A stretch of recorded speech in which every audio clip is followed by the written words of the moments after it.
जय हिंद प्यारे साथियों, कैसे हो आप सभी। उम्मीद करता हूँ बहुत ही बढ़िया होगे और दोस्तों अपनी तैयारी को भी अच्छे तरीके से कर रहे होगे। तो दोस्तों आज आपको मैं इसी वीडियो में एसएससी एमटीएस से रिलेटिव जीके जीएस के प्रश्न कराने वाला हूँ दोस्तों। साथ ही में ये समझ लीजिए कि दोस्तों ये आपके लिए एक प्रैक्टिस सेट है।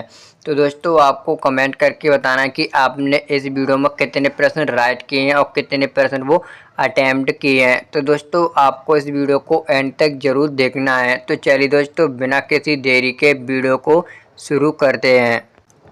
आपका पहला प्रश्न है, अलीगढ़ आंदोलन की शुरुआत किसने की थी। यानी दोस्तों आपको बताना है कि अलीगढ़ आंदोलन की शुरुआत किसने की थी। तो दोस्तों आपका राइट आंसर हो जाएगा option A, sir Ahmad Khan ने अलीगढ़ आंदोलन की शुरुआत की थी। तो चलिए चलते हैं दोस्तों नेक्स्ट प्रश्न की ओर। आपका अगला प्रश्न है, अंतर्राष्ट्रीय न्यायालय यानी दोस्तों आईसीजे का मुख्यालय कहाँ पर है। तो दोस्तों आपका राइट आंसर हो जाएगा ऑप्शन बी है, जो दोस्तों आपको पता होगा है ये आपका नीदरलैंड में स्थित है। कहाँ पर दोस्तों, नीदरलैंड में। और दोस्तों आपको पता होगा यहाँ पर आपके यूएनए का एक जो है अंग है उसका मुख्यालय भी स्थित है हैग में। ये भी आपको पता होगा दोस्तों। यूएनए के आपके कितने अंग हैं, 5 अंग हैं, जिनकी दोस्तों 4 के मुख्यालय तो आपके न्यूयॉर्क में। कहाँ पर दोस्तों, न्यूयॉर्क में। एक का मुख्यालय आपका हैग में। ये भी आपको याद रखना है। तो चलिए चलते हैं दोस्तों नेक्स्ट प्रश्न की ओर।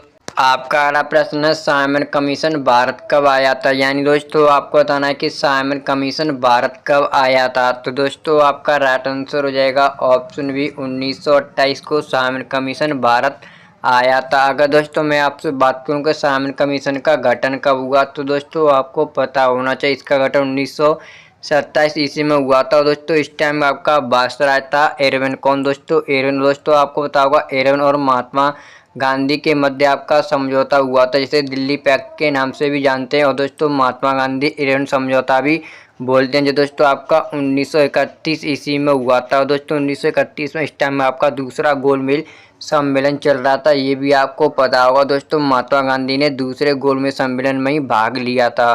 तो दोस्तों आपको कमेंट करके बताना है कि जो पहला गोलमेज सम्मेलन है वो कब हुआ था। जो दोस्तों आपका तीसरा है 1932 ईस्वी में हुआ था तीसरा गोलमेज सम्मेलन। तो चलिए चलते हैं दोस्तों नेक्स्ट प्रश्न की ओर। आपका अगला प्रश्न है, डीजल इंजन का आविष्कार किसने किया था। यानी दोस्तों आपको बताना जो डीजल इंजन है इसका आविष्कार किसने किया।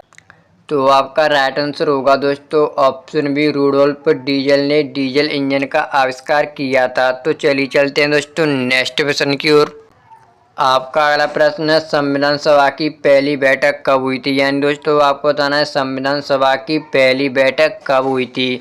तो दोस्तों आपका राइट आंसर हो जाएगा ऑप्शन ए, 9 दिसंबर 1946 ईस्वी को आपके संविधान सभा की पहली बैठक हुई। अगर दोस्तों मैं आपसे बात करूं कि इसकी दूसरी बैठक, तो आपको पता होगा 11 दिसंबर 1946 ईस्वी को इसकी दूसरी बैठक हुई थी, जिसके आपके स्थायी अध्यक्ष बनाए गए थे डॉक्टर राजेंद्र प्रसाद। अगर दोस्तों आपसे पूछा है कि जो पहली संविधान सभा हुई थी उसमें आपके अस्थायी अध्यक्ष कौन थे, तो आपको पता होगा दोस्तों जो सच्चिदानंद सिन्हा जी थे वो पहली संविधान सभा में अस्थायी अध्यक्ष बनाए गए थे। अगर दोस्तों मैं आपसे बात करूं तीसरी संविधान सभा की, तो आपको पता होगा 13 दिसंबर 1946 ईस्वी को हुई थी दोस्तों। इसी दिन आपको पता होगा जो पंडित जवाहरलाल नेहरू थे उन्होंने उद्देशिका को संविधान सभा में प्रस्तुत किया था। कब दोस्तों, 13 दिसंबर 1946 को, जिसे दोस्तों जाकर आपको पता होगा कब अपनाया गया था, 22 जनवरी 1947 ईस्वी को अपनाया गया था। इसी से दोस्तों प्रस्तावना का जन्म हुआ। ये भी आपको पता होगा उद्देशिका थे।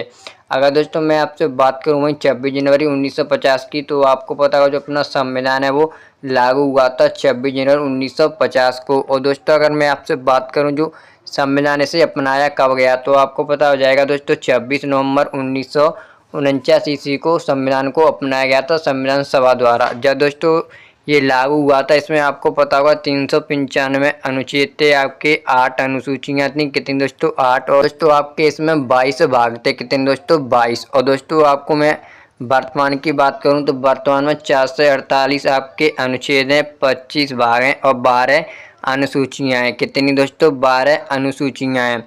और दोस्तों आपसे एक और प्रश्न पूछा जाता है कि जो दोस्तों आपके 25 भाग थे, इनमें से जो दोस्तों आपको होता कितने बाद में भाग जोड़े गए। तो दोस्तों आपको होता है इसमें बाद में आपके 4 भाग जोड़े गए थे। जो आपका एक भाग था दोस्तों 7वां इसे हटा दिया गया था, इसीलिए दोस्तों इसमें 25 रह गए। वैसे दोस्तों टोटल इसमें 26 थे, क्योंकि 22 पहले और 4 बाद में जोड़े गए थे, तो ये भी आपको पता होगा। तो चलिए चलते हैं दोस्तों नेक्स्ट प्रश्न की ओर।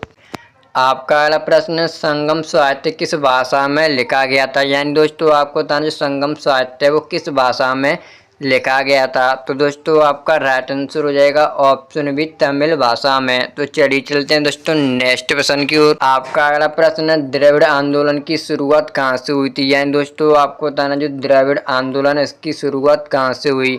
तो आपका राइट आंसर हो जाएगा दोस्तों ऑप्शन बी, तमिलनाडु से आपकी द्रविड़ आंदोलन की शुरुआत हुई थी। और दोस्तों आपको पता होगा एक और अपना प्रश्न पूछा जाता है परीक्षा में, जो द्रविड़ भाषाएं हैं उनकी संख्या कितनी है। तो दोस्तों आपको पता होगा द्रविड़ भाषाएं वो आपकी प्रमुख 5 भाषाएं कौन कौन सी? तमिल है, आपकी मराठी है, पाली है, कन्नड़ है, मलयालम है। दोस्तों आपकी 5 प्रमुख द्रविड़ भाषाएं, ये भी आपको पता होगा। तो चलिए चलते हैं दोस्तों नेक्स्ट प्रश्न की ओर। आपका अगला प्रश्न, भारतीय जनसंख्या नीति 2000 का मुख्य लक्ष्य क्या था? यानी दोस्तों आपको बताना है कि भारतीय जनसंख्या नीति 2000 का मुख्य लक्ष्य क्या था। तो दोस्तों आपका राइट आंसर हो जाएगा ऑप्शन बी, 2045 तक स्तर जनसंख्या। तो चलिए चलते हैं दोस्तों नेक्स्ट प्रश्न की ओर। आपका अगला प्रश्न है, इंडियन नेशनल आर्मी यानी दोस्तों INA की स्थापना किसने की थी? तो दोस्तों आपको इसका आंसर कमेंट में बताना है कि जो इंडियन नेशनल आर्मी है INA की स्थापना किसके द्वारा की गई थी। दोस्तों आपको बताना है कमेंट में। ये प्रश्न मैंने आपको दोस्तों टेस्ट के तौर पर पूछा है, तो दोस्तों आपको इसका आंसर जरूर बताना है। तो चलिए चलते हैं दोस्तों नेक्स्ट प्रश्न की ओर। आपका अगला प्रश्न है, कुचिपुड़ी नृत्य किस राज्य का शास्त्रीय नृत्य है? यानी दोस्तों आपको बताना जो कुचिपुड़ी नृत्य है वो किस राज्य का शास्त्रीय नृत्य माना जाता है। तो दोस्तों आपका राइट आंसर हो जाएगा ऑप्शन बी, आंध्र प्रदेश। यानी दोस्तों कुचिपुड़ी आपका आंध्र प्रदेश का शास्त्रीय नृत्य है। अगर दोस्तों मैं आपसे बात करूं कि शास्त्रीय नृत्य कितने हैं, तो दोस्तों आपको पता होगा आपके वर्तमान में 8 शास्त्रीय नृत्य हैं। कितने? 8। और दोस्तों मैं आपसे पूछा है संस्कृत अकादमी उसके अनुसार कितने हैं, तो दोस्तों उसके अनुसार आपके 9 हैं। कितने दोस्तों? 9। ये प्रश्न आपको याद रखना है, ये दोस्तों परीक्षा में कई बार पूछा गया कि संस्कृत अकादमी के अनुसार शास्त्रीय नृत्यों की संख्या कितनी है। तो दोस्तों आपकी 9 है। दोस्तों 9वां कौन सा है? आपका छऊ। ये आपको याद रखना है। और दोस्तों अगर आपसे पूछे जो शास्त्रीय नृत्य 8 है उनमें से सबसे नया है कौन सा है, तो आपका शास्त्रीय सबसे नया, ये भी आपको पता होगा। और दोस्तों आपको कमेंट करके बताना कि इसमें से सबसे पुराना शास्त्रीय नृत्य कौन सा है। अगर दोस्तों मैं आपको 8 शास्त्रीय नृत्यों के नाम बताऊं, जैसे दोस्तों आपका एक तो कुचिपुड़ी हो गया, और आपका दोस्तों मोहिनी अट्टम हो गया। कौन सा दोस्तों? मोहिनी अट्टम। कथक हो गया जो दोस्तों आपका उत्तर प्रदेश का है। और दोस्तों उड़ीसी आपका उड़ीसा का है। कहाँ का दोस्तों? और मणिपुरी मणिपुर का है। और दोस्तों आपका एक और रह जाता है केरल का कथकली। कौन सा? कथकली। और दोस्तों तमिलनाडु का कौन सा है दोस्तों आपको कमेंट करके बताना है ये भी कि तमिलनाडु का कौन सा है। अगर दोस्तों आपको नहीं पता हो तो मुझे कमेंट करके पूछ सकते हैं, मैं आपको दोस्तों बता दूंगा। तो चलिए चलते हैं दोस्तों नेक्स्ट प्रश्न की ओर। आपका अगला प्रश्न है, गिरनार पर्वत कहाँ पर स्थित है? यानी दोस्तों आपको बताना जो गिरनार पर्वत है वो कहाँ स्थित है। तो आपका राइट आंसर हो जाएगा ऑप्शन बी, गुजरात में आपका गिरनार पर्वत स्थित है। और दोस्तों आपको पता है गिरनार जो दोस्तों आपका राष्ट्रीय उद्यान भी ये भी आपका गुजरात में स्थित है। तो चलिए चलते हैं दोस्तों नेक्स्ट प्रश्न की ओर। आपका अगला प्रश्न है, इलाहाबाद स्तंभ लेक किससे संबंधित है? यानी दोस्तों आपको बताना जो इलाहाबाद स्तंभ लेक है वो किससे संबंधित है। दोस्तों आपका राइट आंसर हो जाएगा ऑप्शन बी, समुद्रगुप्त से आपका इलाहाबाद स्तंभ लेक संबंधित है। तो चलिए चलते हैं दोस्तों नेक्स्ट प्रश्न की ओर। आपका अगला प्रश्न है, भारत में पंचवशी योजना किस मॉडल पर आधारित है? यानी दोस्तों आपको बताना है जो भारत में पंचवशी योजना है वो किस देश से ली गई हैं। तो आपका राइट आंसर हो जाएगा दोस्तों ऑप्शन बी, सोवियत संघ मॉडल। यानी दोस्तों जो रूस का मॉडल है उस पर आपकी आधारित है पंचवशी योजना। अगर दोस्तों मैं आपसे बात करूं जो आपका सोवियत संघ से और क्या लिया गया है, तो दोस्तों आपको पता होगा जो आपका मौलिक कर्तव्य ये भी आपके सोवियत संघ से लिए गए हैं। और दोस्तों जो आपके मौलिक अधिकार हैं वो आपके अमेरिका से लिए गए हैं। और दोस्तों आयरलैंड से, तो आपको पता होगा नीति निदेशक तब आपके आयरलैंड से लिए गए हैं। तो चलिए चलते हैं दोस्तों नेक्स्ट प्रश्न की ओर। आपका अगला प्रश्न है, राष्ट्रीय आपातकाल की घोषणा भारत में पहली बार कब हुई थी। यानी दोस्तों आपको बताना कि जो राष्ट्रीय आपातकाल है इसकी घोषणा भारत में पहली बार कब हुई थी। तो दोस्तों आपको इसका भी आंसर कमेंट में बताना है। ये दोस्तों प्रश्न आपको बिल्कुल आसान है, इस प्रैक्टिस सेट में सबसे आसान प्रश्न यही है, आपको दोस्तों याद आते ही से बता देना है। तो चलिए चलते हैं दोस्तों नेक्स्ट प्रश्न की ओर।